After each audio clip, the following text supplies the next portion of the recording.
That's what I said.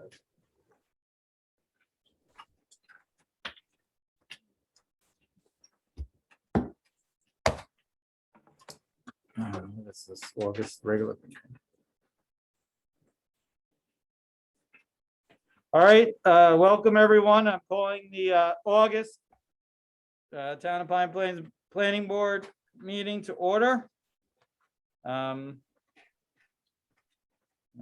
it's the 18th, right? I just want to, first off, I wanted to welcome Al Blackburn, our new alternate to the board. I don't know if anyone knows Al or not. There he is.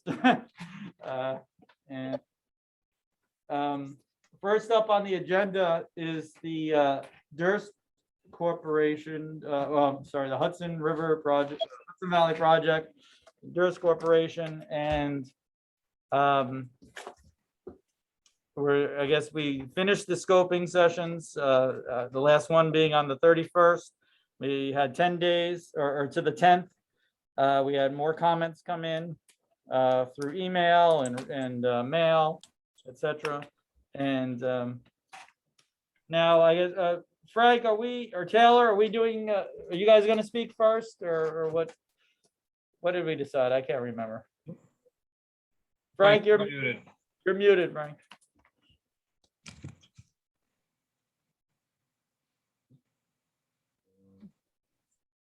Yeah, on this first item of Durst or the Hudson River project, we've given you, Sarah's given you a memo, and I thought it would be good if just to start the meeting, that Sarah just highlighted what's in that memo for the board, sort of where we are and possibly next steps in this to do. So Sarah, I'll turn it to you.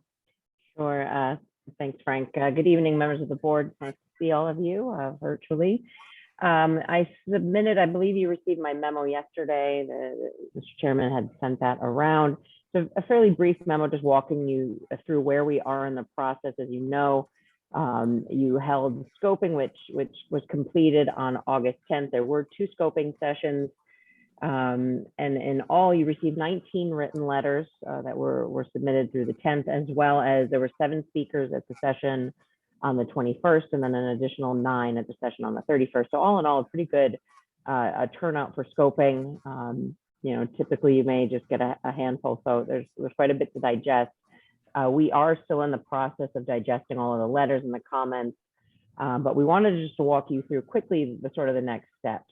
Tonight we are before you just to sort of report back on where we are in the process, but also, and importantly, we want to hear from you on any additional comments that you all may have, anything that sort of jumped out to you in the letters, and any concerns you may have. And then at the end of this meeting or this item, we're looking for you to direct us to, you know, take all of those comments and use our best professional judgment and working with Ray Drakowski, the consulting engineer, to prepare a revised redlined scope. The scope that was before the public and you all for the scoping session was a draft scope that was a document prepared by the project sponsor, the applicant, the Durst Corporation, and that is allowed by seeker and recommended. But now the document that's ultimately adopted as the final scope is the document of the planning board. That becomes the planning board's document, and so you need to be comfortable with everything that's in it and feel that all of your concerns and issues have been adequately addressed. Also, as part of this process, we do anticipate that we will, and we invite, in fact, the applicant to respond to the comments and give the board a sense of the items that they intend to respond to, and if there are any that they feel are sort of beyond the scope or unnecessary, to provide that documentation supporting that conclusion. And then we would review that and use that determination or that information in making our revisions as well. And then we would present that all back to you at your next meeting on September 8th with a red line copy. And I'm anticipating that in addition to a red line copy of the scope, we would also be submitting a table or some document that would have all of the commenters, a summary of the comments, and then a final column that would say where the items were addressed in the scope, if they were addressed, and if not, why not. And also importantly, the seeker regulations were updated effective 2019, and they now require this final section of a scope document all of the items and issues that were raised but have ultimately not been included in the scope and why not. And so that's really to provide the public with an explanation for why certain issues are perhaps not environmental issues or under the scope of a seeker review. Or for instance, and I think I put this in the memo, just one example is that seeker requires a project to look at alternatives, but those alternatives for a project sponsor need to be within their purview. So for instance, if there was an alternative asking the Durst Corporation to look at, I don't know, assisted living, this is not what's being proposed, or no one's asking for that, but just as an example, that's not within their sort of the goals for their project. And so that would be a comment that we would not include because it's beyond their capabilities to do that type of project. So that's just one example of something that might not be included. And so that's sort of where we are in the process. There's one final thing. So we are anticipating that we would discuss all of this with you on September 8th. You would have time at that point. Hopefully we'll get the documents to you in advance so you can be prepared and have time to review prior to the 8th. And then it's possible you could act that night, but what's probably more likely is you'll want to take another week or so or two to digest that information and come back for an additional discussion at a special meeting on September 22nd. Where you could act at that time. Again, if you're not ready, you can certainly extend into October, but the seeker regulations do have a time frame for completing scoping, and that is a recommended time frame of 60 days. You were not going to meet that time frame. The 60 days will be up this month, but with written authorization or agreement from the applicant, you can extend that time frame. And I believe that Warren has spoken to the applicant's attorney, Jennifer Van Tile, and that agreement has been reached. So, we need to be mindful of time, but you also can take the time you need to feel comfortable. So with that, I think we would look to all of you if there are any additional comments or issues that you would like included in this review. I think now is a good time to raise those. And Sarah, I'd just add, Mike, so that everyone knows, I think we would not expect you to take any action or make any decisions tonight. As Sarah said, we just see this as getting your first input into the project, talking about it, thinking about it, and then looking to September 8th or September 22nd for really where you might be able to accept a final scope. So Mike, I think with that, we might turn it back to you with the one request that just asked that if you would, do you agree with us? We think you should give the applicant an opportunity to, in the next week or so, to submit any comments that they have as applicant on the comments that have been made. Yeah, I think that's a good idea to hear from the applicant about what they think of the comments. I'm seeing a lot of nodding here. Yeah, agreeing great. with that. Yeah. Jennifer, is that correct as far as the extension has been reached? You worked with Warren on that? Yes, that's correct. I spoke to Warren and we certainly agreed to an extension through September 22nd for the board to feel comfortable in acting on the final scope. We hope that time will be sufficient, but we certainly want to give the board enough time to feel comfortable in making its final decision. All right, thank you. I know some of you have submitted some written comments already. The board members I'm talking to. Does anyone have comments on the comments or comments of their own that they want to bring up right now? You're going to go through the letters and just get a feel for them, or no? Or is that just up to the consultants to do that? Well, we've been all reading them as they came in. I mean, What? too many things that jump out at us that we think should be given more weight than other things, such as like the lighting perhaps would be one thing that, maybe we all could say, yeah, that's really got to be in there solidly.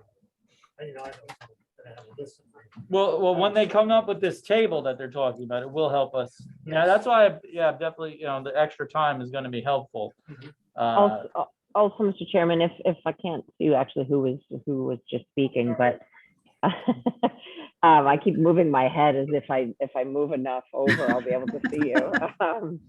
But if you want to have that discussion tonight, if there are things like that that you think we should be giving more weight, this is a fine time to give us that information. We're not anticipating tonight to go through any of the comment letters specifically.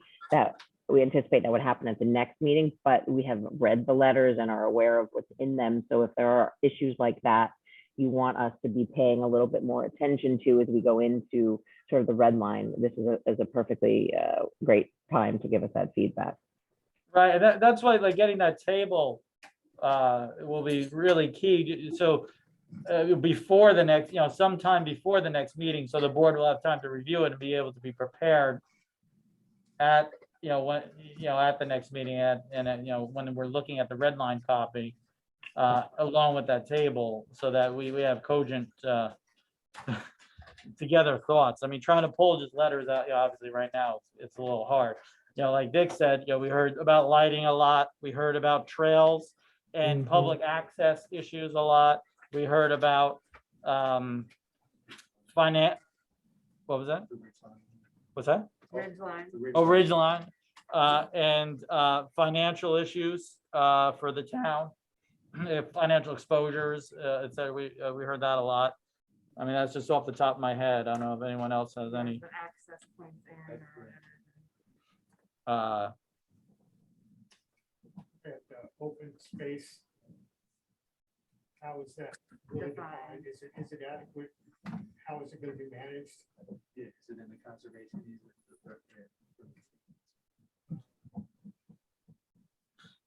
County said that maybe in the Milan area, the clustering should be tighter. They say it's too spread out. Stormwater runoff, that's, dealt with. That's what came up to me in the confused letters thing, but I don't know. What's gonna be seen from the parkway? Right.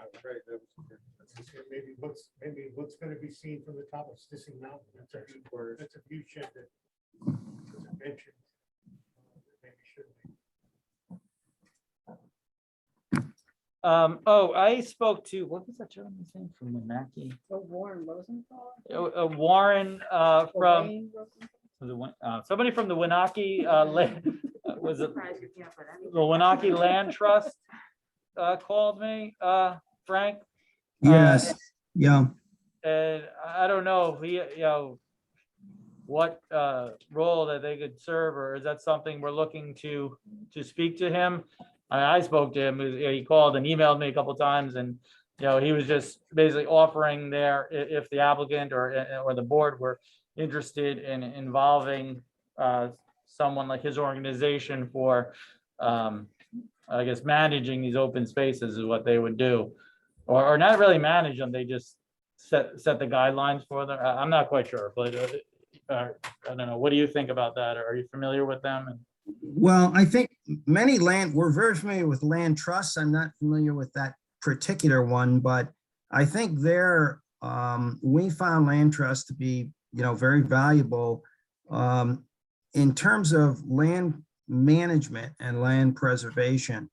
So it depends here on how the applicant is going to actually manage the open space. We'll learn more about that, I think, in the DEIS, but if they choose, and are they going to use some type of homeowners association? How are they going to manage this? And if there's some properties that are going to be left, and we know there are, half the property will be left in open space or slightly more, do they want to have someone like a land trust be involved in that? So that is something that we could raise in the open space section so that they give us a clearer guidance on that in the DEIS.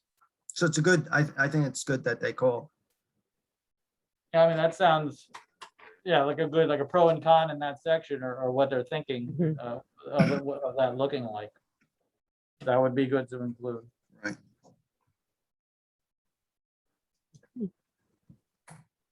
Hmm. Uh, I think we will maybe expedite and give the board a little bit more time to review. Maybe we'll aim to get the list of comments with the summary out next week, towards the end of the week, and then the actual red line scope the following week, with a revised table that has sort of where things are included or not included. But just to give the board more time with that sort of master document, we will work to do that. That way you have everything, hopefully, before Labor Day. And, you have some time then to digest things, and then we can have a fuller, we'll have a letter by letter, what do you think is important type of decision on September 8th. And also what Sarah said, what you think is perhaps not as important. State law and scoping sort of suggest that. So that would be good to give in the final scope so that we get a good sense of you in writing the final scope. Then we know what to emphasize and what not to. Right, and then based on that discussion on the 8th, we can then go back and make refinements to the red line scope and get that back to you for consideration on the 22nd. Right, that sounds good. One other thing that I had in mind was with these traffic studies. I wanted to see that mapped out on a map so we could look at what was it, some of the comments like from Island asked for, and want to see, what makes sense. If we could see it, I think visually would be very helpful. If we think that, oh, that intersection makes sense, but this one all the way over here may not, or whatever. Yeah, we'll be able to, thank you, Mike. We'll be able to do that. I think we talked to Ray this afternoon about a division of work. George Jacquemart in our office is, a PE in traffic, and he can take a look at all of that material. We can map something out for your September 8th meeting.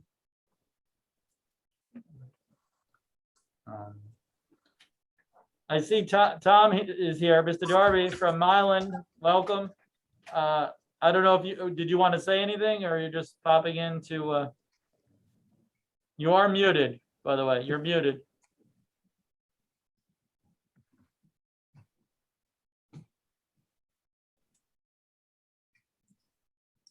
Yeah, just sorry for being late. I was having some computer problems here, but No worries. so I'm on my phone now. Roger that. Okay. So is there any? Did you want to say something, or you just? No, did you have I a was just comment? looking to get the schedule. When which I think our consultant asked for, just to know that we would get a final, get to see the final thing before you did a final vote. Oh, yes. So what Yes.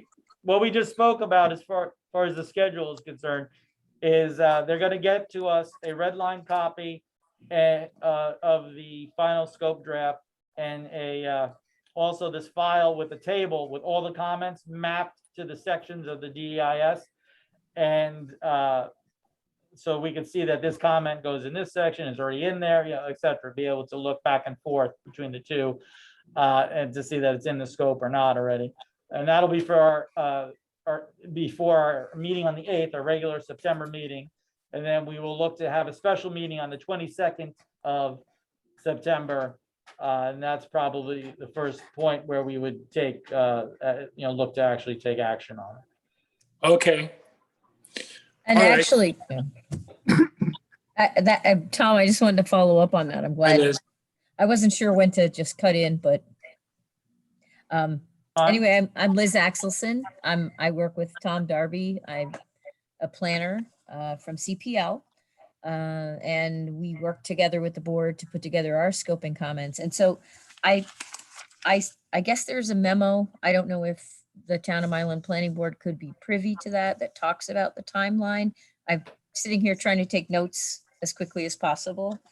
And I guess the concern is, so a couple dates seem, so one of the dates I heard was that there was a summary table, maybe the end of next week, which should be about August 27th. I'm just trying to write down the dates. Yes, that's correct. That's correct, Liz. Okay. And then the outline the week after that. So that would be about September 3rd. Well, I'm hoping we'll get, yes, I think that's correct. Yep. Okay, and then, let's see, something about a map, although we're familiar with the locations of those intersections. And Yeah, then, we'll do a map that the chairman just asked for. So we'll be able to do that. And Liz, we also have all your comments. We went through them. So I think we'll be able for the board to do that map. We'll include the intersections, of course, that you listed. okay, and I know that, I want to be able to take back to the board so they can all look at it and we can all meet and discuss, where things are at. So I'll get back with them about their timeline. But it looks like the wrap up is September 22. Yes, I mean, That's the that's a target. target. That's a target date. We hope to make it because as you know, Of course. probably better than many, that seeker, we would be beyond the seeker timeframe, and the applicants agreed to that, but they've agreed to it through the 22nd. So we're hopeful that, as the chairman said, they might be able to act on the 22nd. If not, then we would, that's the target date. Understood. And then one little thing, well, it's not so little, that is, oh, sorry, am I interrupting somebody? No, it's, I'll ask that question in a second. Go ahead, Liz. So I just wanted to make sure that in your written comments, our town historian for Mylan and Dutchess Historical Society, Bill Jeffway, put together some comments and sent those in, I believe, to Tricia. I wanted to make sure you got those. We did. Okay, Yeah, by thanks. the archaeologist and this, we saw that. Okay, great. Thank you. So we just had, Steve just asked the question, when is the timeline when we'll get the applicants' comments on the comments? Hey, I can answer that. This is Stu Messinger with Chazen. We're shooting to get them over to Frank and Sarah next week, so that they have time to take a look at them and digest them. And then Mike will share them with the board Okay, pretty immediately. yeah, I mean, there's no reason. Right. Exactly. Sure.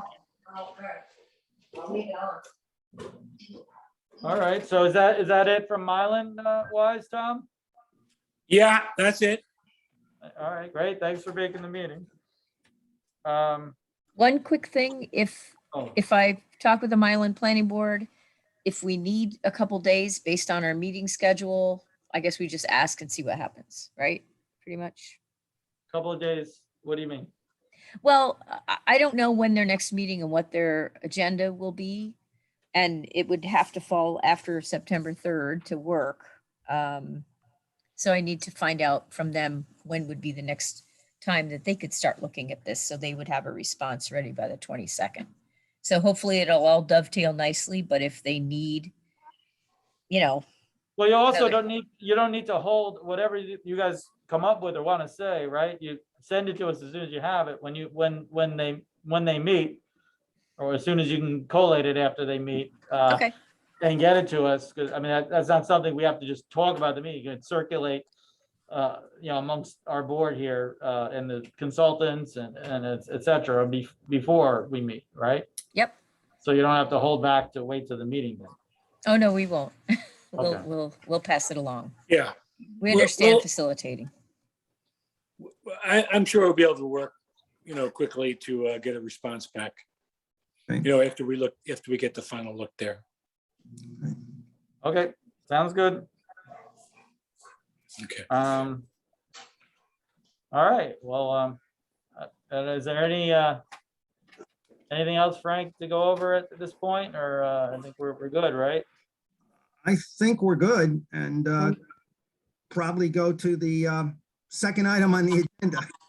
All right, I just want to say for the board members to get in, now's the Oh, yeah. time to, anything as you review, like Dick was talking about, like even before we have the table and red line copy, anything that, that you strikes you as important after hearing the public's comments or just on your own, let us get it together, start circulating it, to keep things moving and not wait for meeting dates, et cetera. Yes, absolutely. Please feel free to send comments to the chairman or to Tricia, and they can forward them on to Frank and I, and we can work to incorporate them if there's anything new. Ray, do you have anything on this, or are you good? No, again, we had a telephone conversation with Sarah and Frank to talk about procedure on our end and, you know, the splitting up of priorities as far as workload and things like that, and what portions of the scope we'll be reviewing and which portions they'll be reviewing. Then we were just coordinating some of the items as far as the final product, and we did talk a little bit about schedule. So no, I have nothing else to add. We're you know, lockstep in with you know, Sarah and Frank as far as the proposed schedule and getting the information back to the board so the board can make you know, a comprehensive decision and vote as far as accepting it.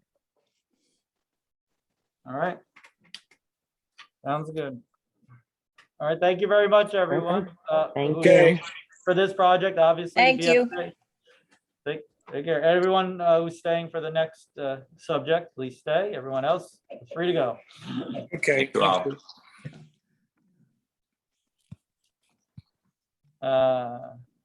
Who's Phil Zemke?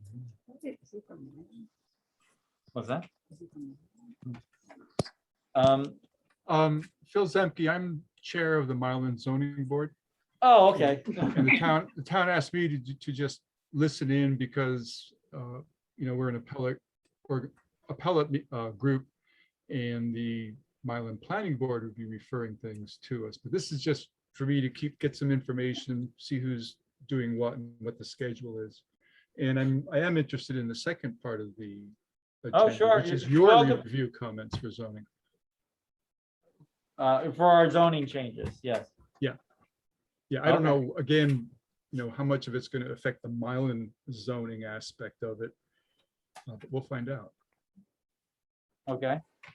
All right, so what we're moving on to now is our planning board by statute, we're to comment on the any local law changes to the zoning. And the board, the town board is looking at public hearing tomorrow night on this. And if we could pull up, we're gonna share, so Frank, did you see this email from Warren at 5:15? You know what? I don't think I did. So do you remember we discussed that there was you know, possibly some items that were not included. So we now have Oh, a red yes. line copy.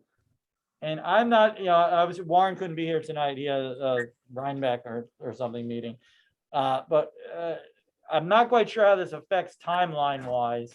And, you know, we're supposed to comment on this, but we just received this at 5:15. So, you know, Yeah. obviously we're familiar with everything that was in there beforehand. And I think everyone is able to comment, but as we go down, can you go down to the areas where we hit red lines?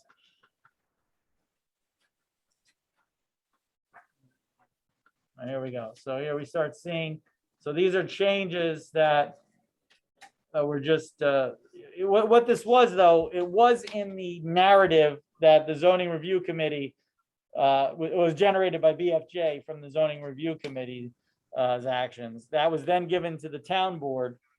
The town board then, I guess, decided which ones they want to include. And then Warren was tasked with drafting a local law. And just some of the stuff did not everything in the zoning code was caught the first time as far as what had to be changed to match what changes the town board was looking for. So we're familiar with what they were looking to get at, but we might not, but this is the actual statutes that are changing. And So what does that mean? That he's taking E out and it was in there before? I'm confused now. yes, so I think what would be good, if I might suggest, Mike, is maybe that we go through what the proposed changes are that have been published, you know, that are out there in the paper and online. and then that we can come back to this at the end. I think it would be good if the board were able to see the big picture first, and then, as Warren suggested to me today, he thought that most of his changes, I'm just repeating what he said, were not substantive. They were minor corrections, and that he would go over those with the town board tomorrow night. But I don't want to speak for him necessarily, but he suggested, I think the idea was for us to maybe just go over with you perhaps now and bring up online here so everyone can see it. What is on the agenda for tomorrow night for the public hearing of the town board, so that everybody's aware of it, and then maybe get a sense of the board if you are comfortable with the concepts, the ideas. Oh, yeah, that's a good idea. Yeah, So let's Okay, do well- that, and then we can look at, and he did say that when he sent this around, they were not substantive. But right. again, we still have to look, obviously still have to, we Yeah. can't. Yeah. So you go ahead, give the. So maybe if Taylor, Taylor, who wrote a lot of this text, could share his screen if that's possible and bring up just a summary of what Yes, all right, are. Maybe I could give it a brief introduction and then Taylor could go through it. all right. Well, first, can everyone see this document? Yes, Yes, Taylor, yep. Taylor, maybe zoom out just a little so you can see all the changes. Yep.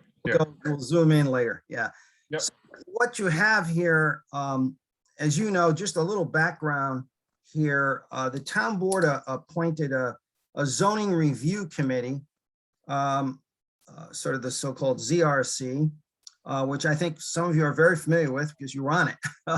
And that zoning review committee used us as a resource, a technical resource, and we worked with the ZRC to come up with a set of recommendations to really just slightly revise and update your zoning code. And I think that's a reasonable thing to do because your code has never been revised in the sense that it was brand new a number of years ago.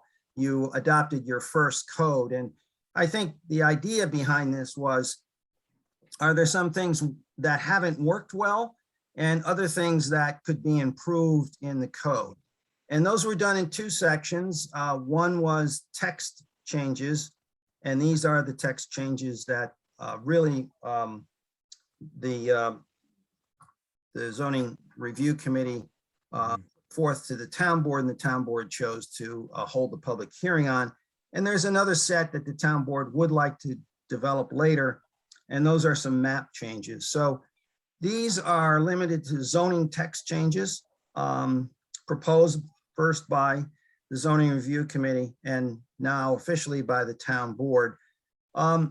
Under your code, your zoning code, the town board may, I think the word is may, refer this to the planning board for recommendation. So they chose to do that. And so they are hoping to get some type of recommendation. I mean, obviously you don't have to give a recommendation, but I think we're hoping that you can give a recommendation because so many of you are familiar with this on the planning board. And actually some members were on the zoning review committee. So, and then that would, the town board would get that. The town board can take that into consideration, obviously. When you do that, something that Warren also mentioned, we've given you a separate memo on today, and we can get to that a little bit later. And that is that if you do make some recommendations to the town board, there's a section of the zoning code 275-113 that we'll want to just talk about at the end, and just to meet that section of the zoning code. So with that, what we thought we would do is just under each of these A through G, what we've done is just used one dot point, as you can see, or in some cases, a couple of dot points to summarize, give you a big picture first. Just so you know, though, that Taylor has all the wording for every single change. So if you have a question and you need to see the exact wording, we can go back to it on each of these, or as we discuss them. So I thought I'd just give that as an introduction, and then let Taylor, I'm going to ask Taylor, who really was involved both in your comprehensive plan update with me and with this zoning, just to go through A through G. So Taylor? All right, thank you, Frank. And as Frank mentioned, so these are just one bullet point. If we have specific questions, we can show you the text, that kind of the edits that we've created, but that's also Warren's local law. That's the very specific, change, this section to these words.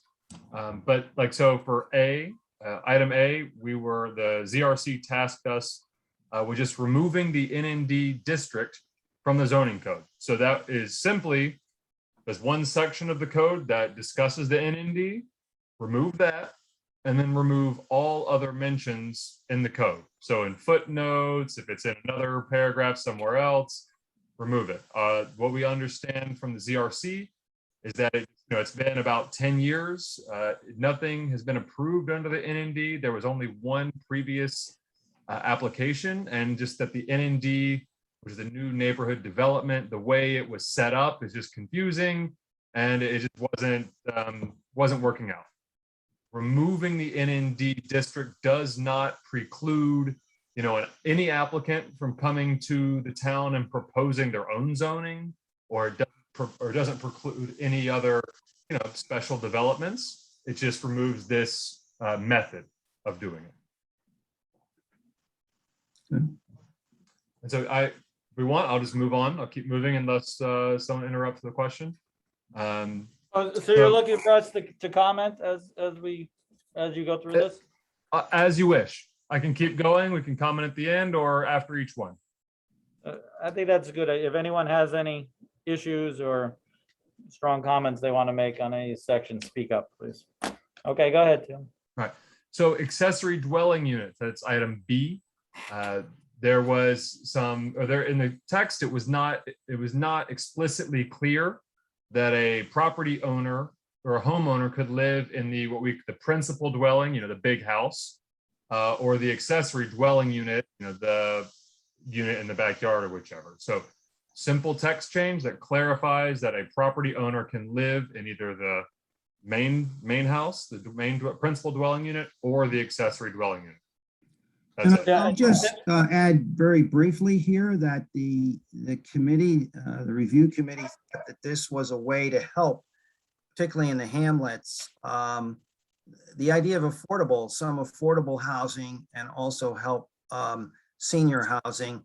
They felt that, for instance, an elderly person might not want to live in the main structure, but choose to live in the accessory unit and then rent out the main structure. So this still requires that the property owner be on the property, in the sense that they be in either the principal unit or the accessory unit, but it simply allows them to now be in the accessory unit if they choose to.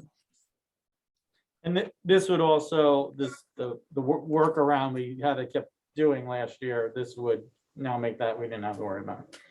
Right. All right. Okay, Taylor. Yep. So moving on, item C is we were tasked with adjusting the minimum setbacks for buildings with the purpose of giving property owners in the hamlet greater flexibility and just kind of matching what's already there. As you know, that there are a number of properties that may be non-conforming because they're too close to the lot line. So all we did is just kind of relax the required minimum setbacks from different lot lines. And I think what I will do here is just pull up the table. So you can see red line changes. It's just in the hamlet zoning districts. Under the hamlet in the business district, we've changed the rear yard minimum from 40 feet to 20 feet. In the hamlet Main Street, it's changing the side yard from 8 feet and then from 15 feet to 8 feet, and then changing the combined side yard from 30 feet to 20 feet. So now one side yard can be 8 feet, the other side yard must be 12 feet. And then same thing, changing the rear yard from 40 feet to 20 feet. Both, and then so all of these changes are the same for Main Street and Hamlet Center Residential. For Hamlet Residential, because that's a transition district between or Hamlet Rural, sorry, or residential from the rural district into the Hamlet. The biggest change we made was the only change we made was changing the minimum rear yard from 40 feet to 25 feet. What the And then- purpose of this was, I might emphasize here, this does not increase density in the sense that you still see up in the top of this that there's no change in the lot area, the minimum lot area that's needed. There's no change in lot width. There's no change in the lot depth. But what the purpose of the committee was on this is they felt that these types of changes in the older Hamlet, particularly Pine Plains Hamlet, would make it easier for property owners to fix up their houses if they wanted to add on to their house. It makes it a little bit easier to do by having side yards that are more reflective of a sort of hamlet center rather than a more rural area. So that's the purpose of this from the committee. We have a couple, we have at I least just one. had a question, the reduction of the rear yard size in the rural housing area.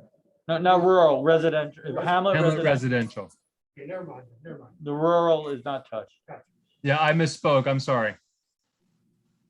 There is one additional change you can see here.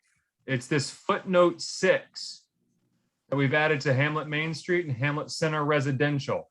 So the front yard maximum, see here is 25 feet. But what we heard from the zoning review committee and then saw on maps is that some houses have been built 50 feet back from the front yard, the front lot line. So what this could make is somebody's house be 25 feet closer to the street than their neighbors. So footnote 6 allows the building department to look at the neighboring properties and make a judgment call and say, okay, this is not conforming with the homes that are already built. So we're going to relax this and let you build back to, the trending line what the other neighbors have built. So that's it for the changes on area and bulk schedule. It does not, nothing affects the R zone, the rural zone, which is most of the time. So I had a question. So this is jumping the gun a bit, but I know it's coming. So in those sections where we added like the senior housing and the resort, the education building, that allowed a height of 40 feet, but we didn't actually touch the building height beyond those 3 uses. Is that why it didn't change on the table? That's correct, Mike, that's correct. We have not changed your normal height, and throughout your zoning code in Pine Plains, as you can see, is 35 feet. Now, where you do have an exception to that, we'll get to that.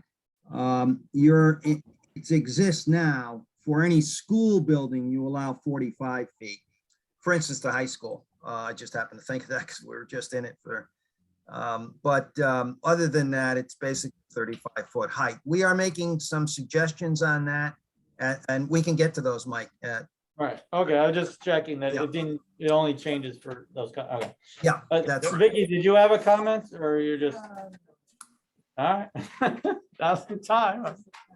Well, and kind of following along or with this, these are targeted changes and they're meant to be. So from what we understood from the zoning review committee is that a lot of the code is working well. We tried to make change as little as possible to fix the issues that we saw. So that's what, it seems small and it's meant to be. So let's, Taylor, right, we go to the non-conforming. So pre-existing non-conforming uses, this is again another small change. We are proposing, the ZRC is proposing the town board to give the planning board, your group, or your board, power to approve an expansion of a non-conforming use or a non-conforming building up to 35% through site plan approval Beyond 35%, it would go to the zoning board of appeals for an area variance. And it's instead of a use variance, which it currently is what is the mechanism.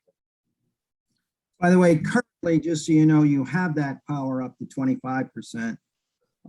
So it's a 10% increase, which the zoning review committee had recommended. So that was like the Berlin Moss thing. Yeah. Yeah. And also, I just want to note that the whole non-conforming use with things that didn't go through site plan came up too late to get into this process, but I talked to the board about keeping, coming back, on an ongoing basis with changes we want to see like next year or whatever, because that, in my mind, needs to be addressed. Yeah, so. Go ahead, Taylor. All right, so E, ridgeline protection. So this one is adding specific mentions of ridgeline protections to the town's design standards and conservation design guidelines, which just lets you in your review of conservation subdivisions or through when you're doing a site plan review, specifically call out, it's going to say, this is an item. It specifically says ridge lines where previously it didn't. So it's going to strengthen your hand for reviewing. This is one, as Michael said, the chairman said, there may be further changes in the future that were recommended with the ZRC, but we're starting with these targeted changes right now, or just for this period. So it doesn't create any sort of mandate, is what you're saying. Correct. This gives the just board- gives you a stronger stool to stand on. Yeah, it specifically now mentions ridgeline protections, so that in your review and site plan, in your review of these design standards, the code will now specifically break out ridgeline protections as something you, the planning board, can look at in your subdivision and site plan review.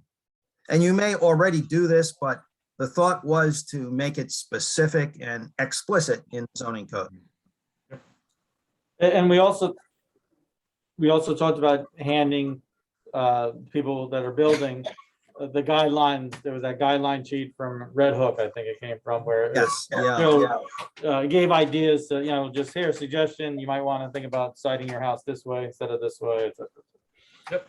And I think that was a very good handout from Red Hook. All right, so moving on, this one, item F, this we're adding, or would change a footnote in the zoning code and add it that would allow the planning board to require a conservation subdivision design to minor subdivisions, which are subdivisions of less than 4 lots or 4 lots and less. If you find that a conventional subdivision would impact agricultural resources, open space, or natural resources. And I will show you this change. As an option, like not making them do it. Right, it would be up to us if we It would want. be up to you, that's correct. Yes, all right, I'm gonna try to reload, I'm having an issue. My That's all right, apologies. Taylor, that's okay. I think this one is fairly clear. So like in that Okay. table, right, it's like a circle or a Yeah. solid. It's just a And so- footnote, putting a footnote into the table, really granting you that power to do a conservation subdivision for a minor Well, subdivision. it just came up at the last meeting, and then we Oh, decided okay. it wasn't something that would work in that situation. Right, well, that was a little strong, like, is this gonna require us to the applicant to produce a conservation subdivision alternative every time? No, No. not unless, Unless wording we, it- Taylor, would Right. you could you bring up the wording again? Yeah, sorry. And then Here's the table. make them do that? yes, if we thought it was for that. It made sense. This leaves the Giving us discretion. Oh, I'm sorry. I was just saying what you were saying, go ahead, Frank. Yep, no, this leaves the discretion to the planning board. It does not mandate that you do this.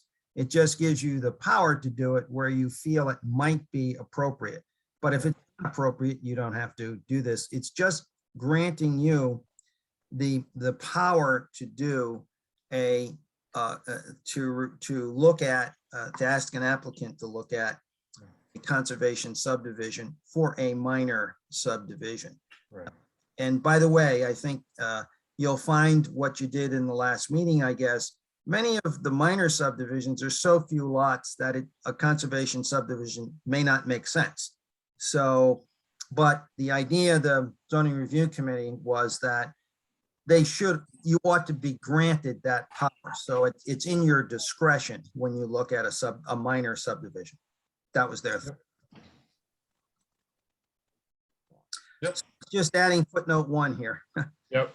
And tweaking it a little bit by adding open space and natural resources to, agricultural resources. But yeah, we're just adding the footnote that already exists for the agricultural overlay to the rural and wellhead protection districts.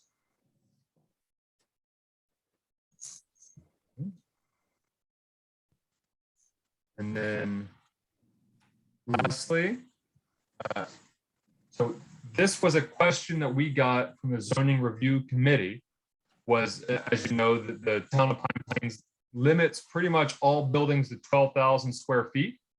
But there may be some buildings or some uses, which we heard, specifically senior housing, educational facilities and resorts that the town may want to allow to be bigger than 12,000 square feet. So what we have done is some slight text changes in the supplemental regulations for those uses. So all the buildings, we didn't change lot coverage, the underlying lot coverage or any zoning, so that all the buildings are controlled by lot coverage as is. The maximum building heights are 40 feet for senior housing and resorts, except school buildings, which are currently allowed at 45 feet. And the minimum lot size for schools and senior buildings is 5 acres and resorts is 100 acres. And then for both of these, we propose requiring, or for all three, environmental assessment forms for schools and senior buildings and a full EIS for resorts. And that's pretty much the summary of these text changes that are before for public hearing tomorrow night by the town board. So it's this A through G. So I think if there's sort of questions on them or details we should go over, I think, now is a good time. And the only thing I wanted to mention is if you do recommend these, there is a sort of a section of your code, again, 275-113, that you all may want to take a look at. I think it's pretty, what it simply says is when you recommend back to the town board, you should make sure that things are consistent, for instance, with other parts of the zoning code. They're consistent with your comprehensive plan. They do not significantly change residential density. These do not. So I think it's things like that you might want to just take. It's just a small section in the very back of the code. Yeah, we have, actually, Frank, we have that. We're gonna, if Terrific. you guys are done, Trisha's gonna pull that up right now. All right, Great. I'll stop sharing. Remember I sent that thing, that the criteria for, yeah, no, the thing I sent was criteria for evaluating the zoning changes. Oh, wait, this is it, isn't it? Yeah, I gotta share it though. Yeah. All right. And we've also given you a memo today. I don't know if that's been distributed to everyone, but It was. Yeah, we got that. yeah, good. You Basically, guys, yep. Here it yeah, is. you guys put this in there pretty much. I just copied and pasted right from the code. Terrific. Terrific. So if we go through these things, such change consistent with the zoning law, and in the districts within the code, which areas establishes the town will be directly affected by such. Okay, that's kind of the same thing, isn't it? Public school facility, none of these things really affect. The only thing that you could say is that, the resorts or those other things could affect services like fire departments, etc. Yes, although the resort Any increase in the resort size would be dependent on a full environmental impact statement where the town board would have before it all of those impacts. So I think that's the protection there. Right. Now, what is it? What is this indirect implications of an effect on other regulations? Like what? I mean, outside of zoning? Is that what is that? I think it means primarily the zoning code, but it could also mean the subdivision code. We don't see, for instance, the what I would call area and bulk changes. The changes in setbacks are minor in terms of the hamlet areas. The basic thing there, which we wanted to emphasize, is there's no increase in density. So I don't see direct implications inconsistent with the rest of the code. Right. These are indirect implications. It's just something to think about it if we might have missed some indirect implication of any of these changes. I'm not sure what you all think of that, but we wanted to just have you be aware of these when you recommend anything to the town board. Just cite that you have looked at these. Right, and E and F in my mind is the important ones. You know, are they in line with the objectives of the zoning code and the comprehensive plan? In Right. my mind, you know, and those objectives are a rural community with development concentrated within the hamlet zones. And in my mind, that's what this does. You know, anyone have any comments on that or questions as far as, or don't think some of it doesn't do that? And what is this? Whether the use permitted by proposed changes would be appropriate in the area.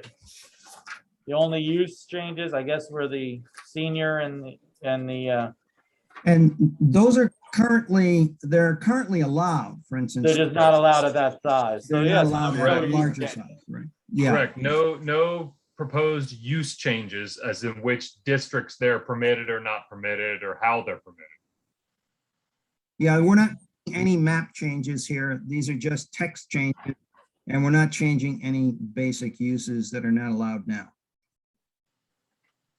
So, Well, we do have, we are allowing for a resort, a large resort to be. Well, that's not a use. I'm sorry. Go ahead. I'm sorry. I didn't mean And to. I'm just saying that, and that is something that we're doing that is not necessarily maintaining rural character. Well, potential. yes. By the way, you might view it that way. I thought what you're going to ask is that what you said, use change. A resort, as you know, is currently allowed. So it's not a use change, but that's a very good comment. Would a resort change the rural character? We did have a couple of concerns on that. We wanted to have a resort that exceeded 12,000 square feet to be in a fairly large lot size. And that's the 100-acre minimum. And then the second thing was to have that compared in an EIS, a full environmental impact statement, with the size that's currently allowed, 12,000 square feet. And therefore the town board would have before it all the information it needed to decide whether or not a larger size was appropriate in terms of the rural character of the area. Those were the two things we thought of. right, so that, I mean, you look at that as like a mitigation factor, like on the size of the lot. Yes. And also it depends on the resort, right? It depends Yes, on. I mean, for instance, say an applicant came in here and they said they wanted to do a 25,000 square foot resort. The town board would look at that comparison with the 25,000 square foot resort compared to a 12,000 square foot resort. And they would look at all the impacts of it. And Hey, what- Frank, you keep saying the town board. Do you mean is that the planning board now? you know what, I have to look at, thank you, Mike. I would have to look at the zoning text. I should know that. Yes, The it's the planning board. planning board. We say, and to me, the key word is the planning board may issue a special permit for a larger principal resort. And then we Right. say, if the conditions, and that's 100 acres or more, the EIS must be consistent. And it says the planning board may allow a larger size based upon the results and analysis contained in the EIS. I would just like to know, is you say 100 acres, but what's going to be allowed to be done on that 100 acres? That's not being mentioned at all. Are there going to be trails, snowmobile, you know what I'm saying? What kind of roads are going to be on it? Is it just going to be left 100 acres of wilderness? Left untouched? You know what I mean? It just seems like there's an empty space there. We haven't, Taylor, perhaps you can bring up the whole resort language. And so everybody can see what is currently allowed and then what is proposed. So maybe when that comes up, it's a little bit easier. So in black here is the current regulation on the resort, and you might go down a little bit more, Taylor, to give just so that everyone sees what's in black. So you can see here some uses that are allowed: retail, office, or personal business uses that are clearly incidental to the resort, and they cannot cumulatively they cannot total less than 5% of the gross floor area. Then you can have sleeping rooms, which most, resorts would. And then it gets into area and lot setbacks. It gets into parking. And then, so those are the current ones in black. Now we've added, so Taylor, if you might go back to the beginning, we've added in red the key sentence here. The maximum size is 12,000 square feet. We haven't changed that. But we say now in B, the planning board may issue a special permit for a larger principal resort building if the following conditions are satisfied. So that's where the total resort must have 100 acres or more. We were thinking of that simply because it would ensure a sort of resort, would ensure, we thought, a fairly wooded or rural character to the resort, because remember that this resort is still going to have to comply with your current area and bulk schedules, and if it's in a rural zone, in our zone, for instance. And then also number two, this is the key, that the applicant has to do not just an environmental assessment form, but they must do a full environmental impact statement. So that EIS would have to show a comparison between the new resort size, whatever is proposed, and the 12,000 square feet. And why is that new resort size better for the town? It probably could be shown by the applicant to be better for the applicant, but why is it? I understand that. I mean, that's pretty specific. You know how big the resort's going to be, how much room it's going to take. I'm concerned about with the extra, what's going to be done with the extra 90 acres. Well, you would have to, I presume, as with any environmental impact statement, you would get a full site plan or subdivision application, and that would have to show what's going to be done with all of the acreage. So you would have, right, for instance, someone asked earlier, would land trust be involved in part of the Hudson Valley application? We don't know that, but all of that and the controls over open space around the resort, lighting of the resort, whether the lighting bleeds off the property or doesn't, all of those things would have to be shown in an environmental impact statement. So I think you'll have, see, this is a sort of as a special permit. In other words, the planning board may issue a special permit. You don't have to. You only are going to issue this, we would feel, if you are satisfied in an environmental impact statement that your concerns are met. Frank, so I just want to yeah, well, in my opinion, it adds, flexibility and discretion to the board and whatever future board that is here. Now, to, I guess, Steelman or whatever, Ken's example, like say they had the resort is a whatever, a motocross resort with, motorbikes whizzing around on all these trails. I mean, like out of hand, like, I mean, would a board be able to just say, no, we're not granting this based upon, we just don't like that idea for the town, if neighbors are, say the sound or whatever. I mean, as far as this, as far as like what the may, like how strong is the may is what I'm looking for. Like, is it, are we allowed extreme discretion in there as far as what we would allow to be built? Or, Well, or would we have to show like cause, like, oh, in the EIS it showed, this, that, and the other thing? Like, how does that look? What does that look like? I think what it will look like in reality is that an applicant comes before you and they want a resort and they keep it at 12,000 square foot, fine.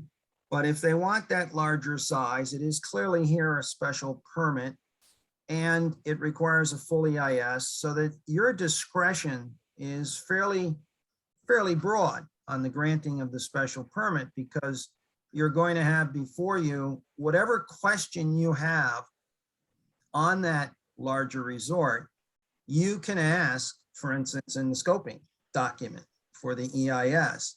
You can follow through on the DE at the draft environmental impact statement. So let's say it's rural character, which was mentioned. How is that resort contributing to rural character or to the town's finances? Is it overloading any roads? So you would have all that information. And if you're not satisfied with it, on the basis of the data presented, and that's the nice thing about a full EIS, you have the data, then you can deny it. There's no question. This is a special permit. You can deny it if those questions are not answered to your satisfaction. Now, obviously, you don't want to be arbitrary and capricious, as some attorneys would say, that you need to have a basis, but that's why we required the full environmental impact statement, so that you had a base, you had a comfort level in accepting something that's at a larger size. It's a discretionary decision by you, the planning board, but based on actual documentation of your concerns. All right. Did that answer your question, Ken? Yes. All right, so. So where are we at here now with this process? Now, we've gone over that, and now we have to look at the actual local law at this point, correct? Yes, I think that it would be good to just, I have not, we did not, at least I did not, I guess I didn't see the 515 email from Warren, so we'd have to look at that ourselves with you. I think from what Warren did describe to me this morning in a phone call, is he felt these were sort of touch-up revisions that were not substantive, but you need to be the judge of that. So who's pulling that up? You gonna pull that up? Okay. Well, now everyone should have read what we were given earlier in the week, or as far as the local, it was actually maybe 2 weeks ago. Actually, go to let's start at the top, and then before we get to the red line section. So let's just look at, oh, this computer. We're looking at getting a better machine so we can do these hybrid things. All right, okay, go down to the legislative intent. We don't need that. Revision, okay. So finally, so this has to deal with, this deals with the NND. And I mean, it's coming out. Keep going. NND. The first 20. Yeah. All right, now what's this? There's accessory dwellings. We talked about that. That looks fine. Oh, hold on. No. Go back up. No. Okay, good. We're on D now. So this is the bulk regulations. This is all the setbacks. And now what's this strike through here? Now this is, Can you, Chair, the strike through, my understanding is that was a typo. So E, if Okay. you look at E is the same as C above. I think it was just a typo. okay. Note 6, add to note 6. Okay, this is the setbacks, yep, okay, of the front line. All right, now what's this here? All right, so what is all this strike through here now? That's the furling off stuff. Okay, The changes. Yeah. For the non-conforming uses, you could expand it over to 35% or send it over to the ZBA for more. So Mhm. you took out all right. and, yep, So this is where, oh, so this is how, you took out the old stuff and Right. added A and got B. the old right, and A and B are new. but is less than 35, the gross area of the structure, but it was less than, maybe, okay. All right, that seems fine to me. Yeah, I think so, that's right, yeah. This is just typos. Right. Typos, yeah. Paragraphs And are now, all- of course, and all the paragraph numbering is off. Okay. Okay, oh, okay, so wait a minute. Go back up 1 second. I just want to see, so we got into the senior, okay, subdivision guidelines. Ridge lines, yep. Open space, okay, yep, that's, add open space and that. Preservation of natural resources. Now, here we go, the senior dwelling. Well, so this didn't really change, okay. Looks like that didn't change. Yeah.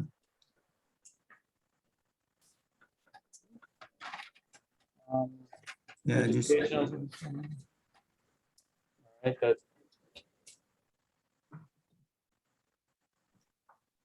so that's just a type, just English language there, changing right, to plural conditions, yeah, got it. yeah. Okay. And now resort, let's look at this. Okay, now what, okay, statement, all right. Yeah, environmental impact statement is more accurate, that's right. Okay. All Yep. right. Resort amended and 40 feet, whichever is less. Okay, now what is all this? Okay, this is the parking. What we figured, right, that the shared parking will allow a building to take up less footprint within whatever lot it's on. So you don't have sprawl and impervious surfaces, etc. Okay. Is that it? Oh, all right, that's not too bad. I was really worried with it. Can you go back? I hate to do this to you, but on the resort, on the parking, Okay, You're right there. resort is hereby amended to add paragraph. New subparagraph, shared parking. Shall read as follows. I don't think the language that the town board sent, Taylor, correct me?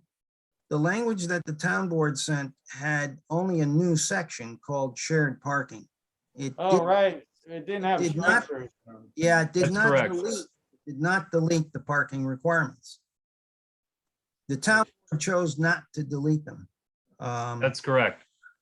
It just added a section called shared parking by which you can, if you have some shared uses, residential and retail, for instance, and office, those might peak in terms of parking demands at different times.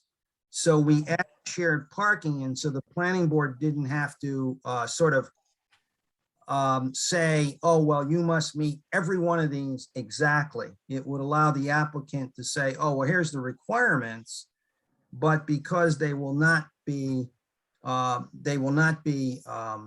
utilized at the same time, we can, we can take credit for that shared parking. Usually, sometimes shared parking might reduce your total parking demand by, 10% or 12%, 8%. So we wanted to get the flexibility in for the planning board. But I don't think on this one, the town board had intended to delete this. Taylor, I have to ask you, is that? Frank, you are correct. This was not, so items A, B, C, and D that are struck through, the town board, that was not in their recommendations to delete those. The purpose or the idea was to keep those. And as Frank said, that's what you must do. But what the ZRC wanted to do was add E, giving you, the planning board, the ability to change it if the applicant could demonstrate shared parking. So Yeah. yes, A, B, C, and D were not meant to be removed. Yeah. Oh, good That's the catch, only- Frank. Yeah. So can you email or? We can make email- notes, Warren, and let him know, please. Yes. Taylor, can you, right after this meeting, we'll do that. Yep. All right, so I guess my question is to the board at this point, like, what I would recommend doing is I would go to that list of criteria and draft a letter saying, having reviewed, section 130, whatever it is, 275, 113, and criteria, we feel that the proposed text changes of local law, whatever this is, satisfies these criteria and is in line with the comprehensive plan and zoning for the town, et cetera, et cetera. All right, so let's actually take a vote on that. Can I have a motion to draft that letter as described? I'll make that. Second, I second. all in favor? Aye. All opposed? Let it be shown the motion passed unanimously. And they'll tell. Right, Who did the- Warren did the- Warren, yeah. We'll Yeah, we'll we'll make sure email that, Warren. and I'll And make sure that the final copy has the correction, yeah. we'll email Warren and copy you. And Dara and, the town clerk. So we make sure of it. Great. Actually, I want to ask, so Sarah, what is the, sorry, the timeline? What is the town board? Are you guys looking? We have a public hearing tomorrow night. Right, and then you're gonna, And after we see what comments we get with the public hearing, then I think then the law is actually drafted formally and at another meeting. Yeah. We won't adopt it tomorrow Right. night. and you still, We have to deal with whatever comments come in. right, then you have to do your EAF yet, right? You didn't- That's right. I think though, given your town code, I think it may suggest the planning board, get its comments in if you can by the public hearing. So if you could send your letter, based on your resolution. I will get it in tomorrow. Yeah, that'd be great, Mike. Also report what's going on. Okay. And Sarah, right, great. Do you think you're- I mean, We expect the large crowd. I know it. I have no idea.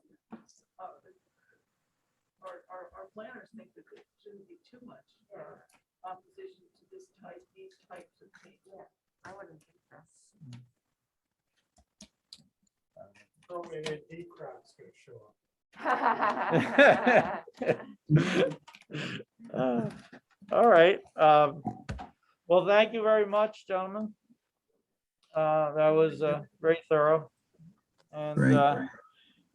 we're good. All Okay. right, so you guys may go. Great, okay, thank you, bye-bye. Thank you, everyone. Take care. Thank you.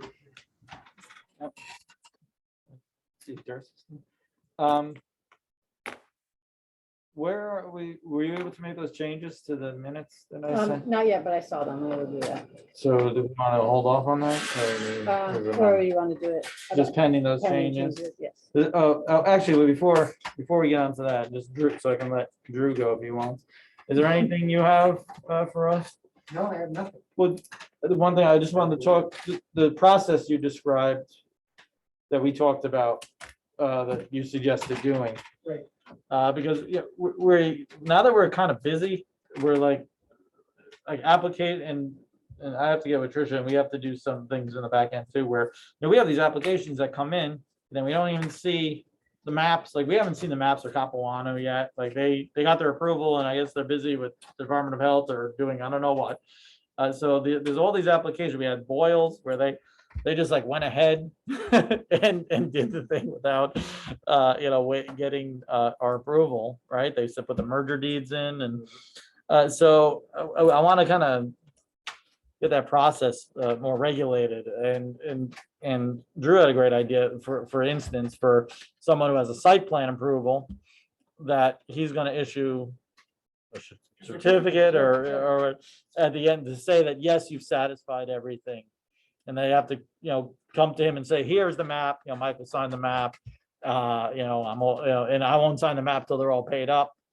You know, maybe in the occasional, I'll say, well, you only owe us a couple more $100, you know, or the bill's not in yet from one.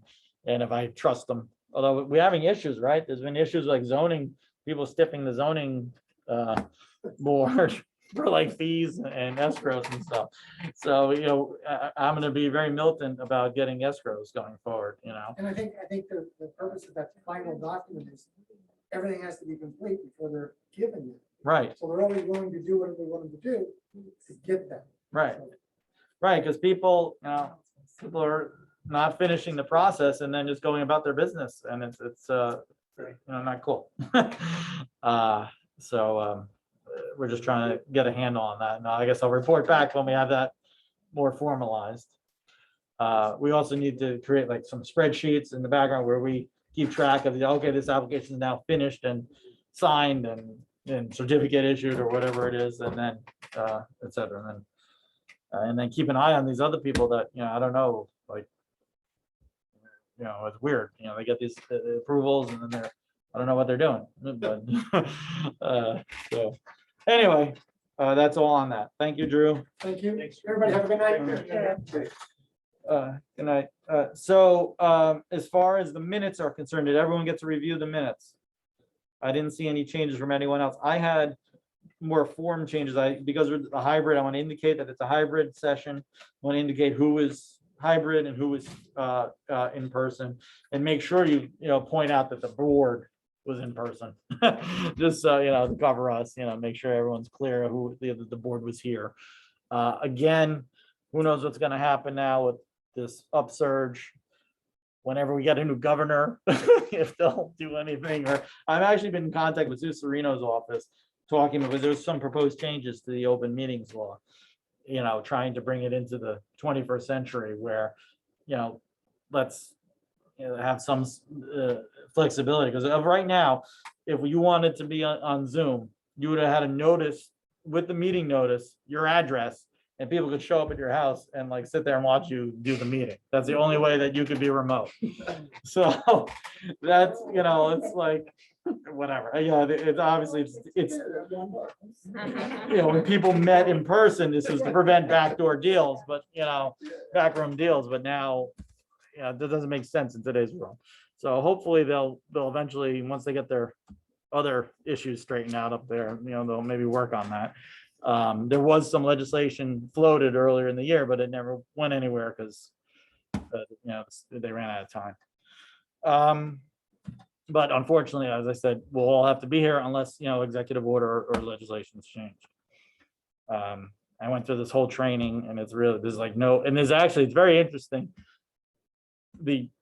All the executive session stuff that people do, they're very like, people aren't doing it right. I don't want to, you know, it's really strict about, it's like, even if you talk about like personnel matters, it has to be very specific of certain things that you're allowed to go into executive session about. And it's not, you can't just blanket it, and you have to be very specific.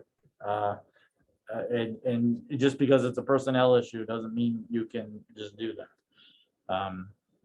Anyway, so with that, I don't think there's anything else. Again, who knows where everyone is with education. I know there was an email, right, recently about some, I think I saw it from Duchess, with some online opportunities. So, so keep an eye out for those online opportunities, try to get your hours in. I don't know what the town board is gonna think of it. We don't make our hours, but.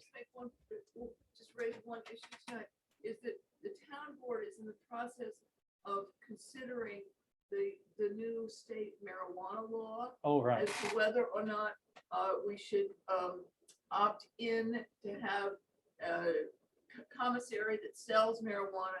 And the other part is whether we should permit a lounge where marijuana can be consumed, those two things. We have to make a decision on that by the end of the year. We're encouraging people to weigh in on that and let the board know. And this is certainly a group that's very connected to people in town. So we would appreciate any input that you would like to have. We're not going to decide it tomorrow night, but we have been discussing it and it's on the drawing board. And so the commissary or dispensary or Yeah. whatever, that would be like regulated like a liquor store or? Yes, yes, very much like a liquor store, and permits would be allocated by the state, and with some, I guess, location, distribution. We would not have control of who got the license. We have zoning control of where it could be and hours and things of that nature, but that's way down, that's down the Right. road. This is just opt in or opt out. If we opt in, we cannot opt out later. If we opt out, we can opt in later. And they're two different issues, the lounge and the place that sells it. And there's a great deal of security that will be required. And if you don't act, you're assuming you're opting in, is that right? I think you have to opt out, you have to act to opt out.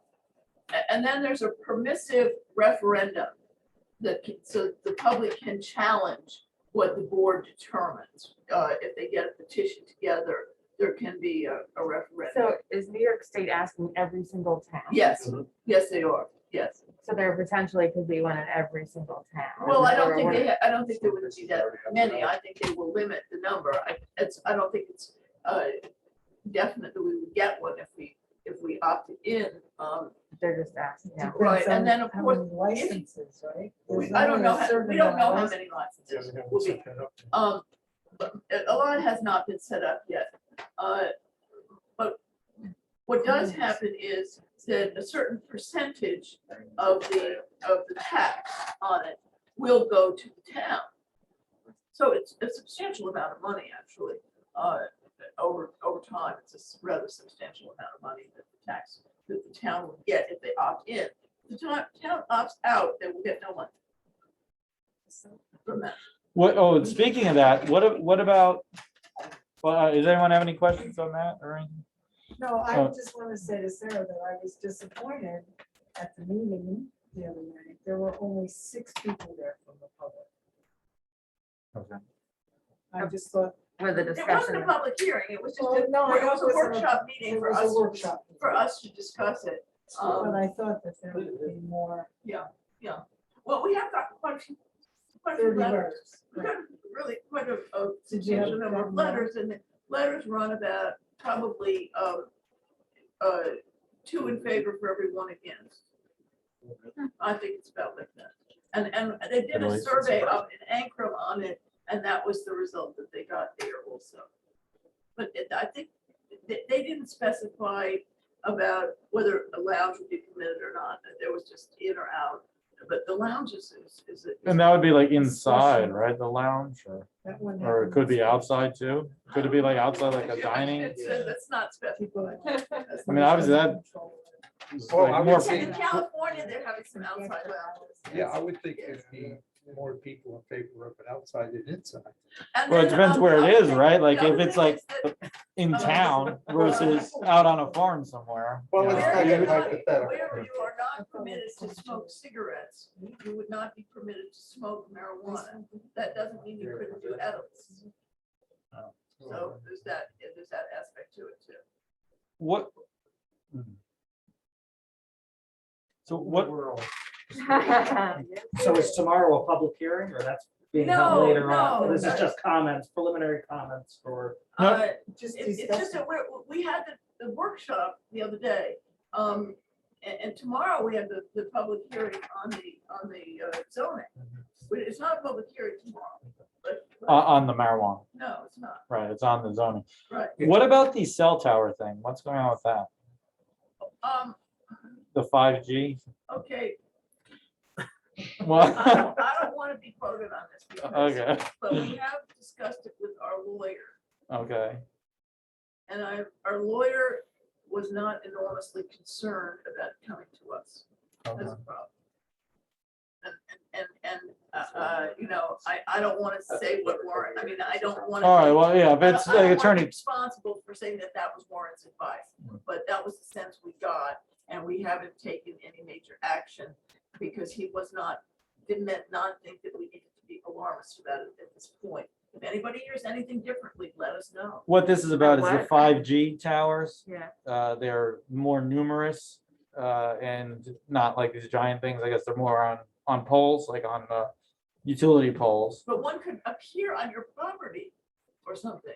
Because if you have a utility pole, I No, don't I know. think the pole can appear on your Oh, property. really? I mean, As I part of read an some easement? rather alarming, you know, a little bit of alarming discussion about it, which is what we did definitely consult Warren on. Right, right. But he didn't think that we would have a problem here in, Right. given the rural nature of where we are.